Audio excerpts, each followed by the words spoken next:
வணக்கம். தமிழகத்தின் காலை நேர பிரதான செய்திகளோடு இணைந்து கொள்ளும் நான் மதுஸ்ரீ மகேந்திரன். விரிவான செய்திகளுக்கு செல்லும் முன்பதாக தலைப்புச் செய்திகள். அனுரவின் அருகில் அமெரிக்காவின் புலனாய்வு பிரிவின் முக்கிய புள்ளி.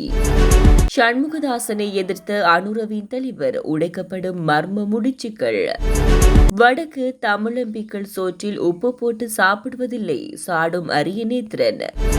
யாழில் வீதியில் மயங்கி விழுந்த குடும்ப பெண்ணுக்கு நேர்ந்த சோகம். அதிகம் கூச்சலிடுபவர்கள்தான் அதிகம் பயப்படுகிறார்கள் ஜனாதிபதி. நியூ ரங்கராஸ் தங்க சுரங்கம் Markham and Steels 6055 Steels Avenue East C102. தொடர்பென விரிவான செய்திகள். ஜனாதிபதி அனுரகுமார் திசாநாயக்கு முக்கிய நகர்வுகளை மேற்கொண்டு வருவதற்கு மத்தியில் அவருக்கு மிக நெருக்கமாக அமெரிக்க புலனாய்வுத் துறையின் முக்கிய புள்ளி செயற்பட்டு வருவதாக தெரிவிக்கப்படுகிறது. அனுரகுமார முன்னாள் ஜனாதிபதிகள் மஹிந்த மற்றும் ரணில் ஆகியவர்களின் ஆதரவாளர்கள் தொடர்பில் எதிர்மறையான கருத்துக்களையே முன்வைத்திருந்தார். இதன்படி அவ்வாறான ஆதரவாளர்களுக்கு தமது ஆட்சியில் இடமளிக்கப் போவதில்லை என்றும் மஹிந்த வெளியேற்றப்படுவார் என்றுமே தெரிவித்து வந்தார். இந்த நிலையில் அனுரகுமார் முன்னாள் ஜனாதிபதி மஹிந்த ராஜபக்சவின் ஆதரவாளரான ஒருவருக்கு பதவி வழங்கியிருப்பதுடன் அவர் அமெரிக்க குடியுரிமை பெற்ற ஒருவராகவும் இருந்து வருகிறார்.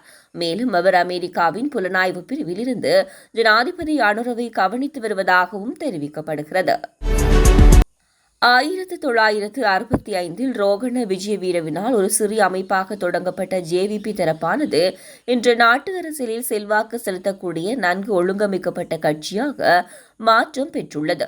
இந்த கட்சியினுடைய ஆரம்பத்துக்கு சொல்லிப்போட்ட விடயமாக சீன கம்யூனிஸ்ட் கட்சியினுடைய தாக்கம் காணப்படுகிறது. சீன கம்யூனிஸ்ட் சிந்தனையில் ஈர்க்கப்பட்ட ரோகண பின்னர் அங்கிருந்து விடுபட்டமையும் அவரின் சர்வதேச கல்வியில் ஏற்பட்ட சிக்கல் நிலையும் தமிழர் ஒருவரின் உதவியை நாடு அவருக்கு அக்கால பகுதியில் வழிவகுத்தது.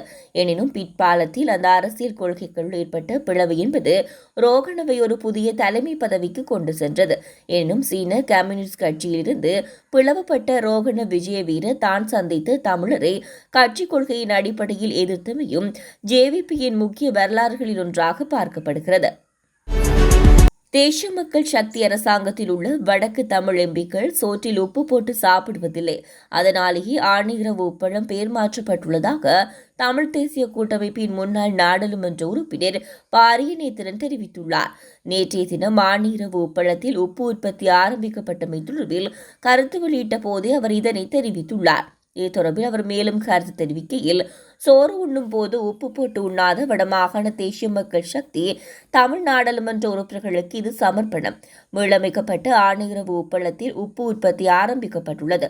தமிழர் தாயகமான ஆணையரவு உப்பளம் இன்று நேற்று அல்ல, பல் நெடுங்காலமாக ஆணையரவு உப்பு என்ற வரலாற்றை கொண்டது. தமிழீழ விடுதலை புலிகள் காலத்திலும் இந்த உப்பளம் பெருண்மைய மேம்பாட்டு பிரிவால் இதே பெயரில் உப்பு உற்பத்தி செய்யப்பட்டது. ஆனால் இன்று ரஜலுணு உப்பு என்ற சிங்கள பெயருடன் சந்தைக்கு வருகிறது. கைத்தொழில் அமைச்சர் சுனில் ஹந்துன்னெத்தி உப்பு உற்பத்தி ஆரம்பித்து வைத்தார்.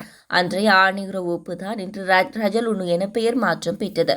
காரணம், தேசிய மக்கள் சக்தி அரசில் உள்ள வடக்கு தமிழ் எம்பிக்கள் சோற்றில் உப்பு போட்டு சாப்பிடுவதில்லை, அதனால் இந்த பெயர் மாற்றப்பட்டுள்ளது. யாரோ பெற்ற பிள்ளைக்கு பெயர் வைப்பதானால் அதை தமிழில் கூட வைக்க முடியாத நிலை ஏற்பட்டுள்ளதாகவும் அவர் குறிப்பிட்டுள்ளார். வீதியால் நடந்து சென்ற முதலாம் வட்டாரம் புங்குடுதீவைச் சேர்ந்த குடும்ப பெண் ஒருவர் மயங்கி விழுந்து உயிரிழந்துள்ளார். நேற்று முன்தினம் வெள்ளிக்கிழமை பிற்பகல் கடைக்கு பொருட்கள் வாங்கிவிட்டு வீதியால் சென்றவர் மயங்கி விழுந்துள்ளார். உடனடியாக புங்குடுதீவு வைத்தியசாலையில் அனுமதிக்கப்பட்டு பின்னர் மேலதிக சிகிச்சைக்காக யாழ் போதனா வைத்தியசாலைக்கு மாற்றப்பட்டிருந்த நிலையில் நேற்று அதிகாலை சிகிச்சை பலனின்றி உயிரிழந்துள்ளார். இம்மரணம் தொடர்பில் யாழ் போதனா வைத்தியசாலை திடீர் மரண விசாரணை அதிகாரி விசாரணைகளை மேற்கொண்டதுடன் மேலதிக விசாரணைகளை ஊர்காவற்றுறை போலீசார் மேற்கொண்டு வருகின்றனர். அரசாங்கத்துக்கு எதிராக இப்போது அதிகம் கூச்சலிடுபவர்கள்தான் அதிகம் பயப்படுகின்றார்கள் என்று ஜனாதிபதி அனுரகுமார் திசாநாயக்க கூறினார். இதேவேளை மே மாதத்தில் அதிக எண்ணிக்கையிலான சர்ச்சைக்குரிய வழக்குகள் தாக்கல் செய்யப்படும் என்றும் ஜனாதிபதி கூறினார். வழக்கு பதிவு செய்து வழக்கை விசாரித்த பிறகு குற்றவாளிகள் சிறையில் அடைக்கப்படுவார்கள் என்றும் கூறினார். இதுவரை 3 முன்னாள் அமைச்சர்கள் காவலில் வைக்கப்பட்டுள்ளதாகவும் ஜனாதிபதி தெரிவித்தார். பெலியத்தையில் நேற்று நடைபெற்ற உள்ளூராட்சி மன்ற தேர்தலுக்கான தேசிய மக்கள் சக்தியின் முதலாவது பேரணியில் உரையாற்றும் போதே ஜனாதிபதி இவ்வாறு தெரிவித்தார். நாட்டை திவாலாக்கியவர்கள் மீண்டும் அரசாங்கங்களை அமைக்க வருகின்றார்கள். யார் வேண்டுமானாலும் கனவு காணலாம். அவை வெறும் கனவுகள்தான். அவை ஒருபோதும் நிஜமாகாது.